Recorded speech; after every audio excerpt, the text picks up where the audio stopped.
Ang panghalip mo, ma'am, ay tumuturing o humahalili sa ngalan ng tao. Maaari ka bang magbigay ng halimbawa ng panghalip? Sila ay nag-aaral.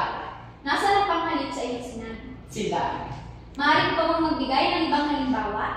Siya ay napakaganda. Nasaan ang panghalip sa iyong sinabi? Siya.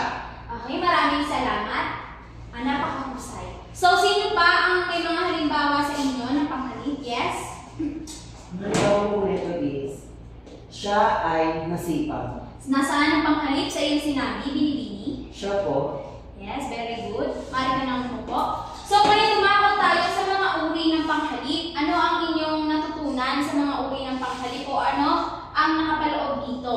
Maaari bang ibigay, Jenny Amado? Ang panghalip po ay mayroong 5 uri. Ang Yes. unang uri ito ay panghalip panaho, panghalip pamatlik, panghalip panaklaw, panghalip pamanggit, at panghalip pananong.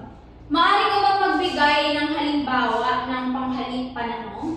Halimbawa po nito ay magkano ang tinda ng hugas? Nasaan ang panghalip pananong sa inyong sinabing pangungusap? Magkano? So, maaari ka bang magbigay ng halimbawa ng panghalip panaklaw?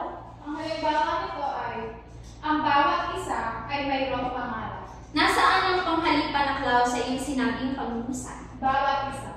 So, mahusay. So, nakikita naman natin na meron kayong natutunan sa ating leksyon ngayong araw. So, binabati ko kayo sa ating matagumpay na talakayan.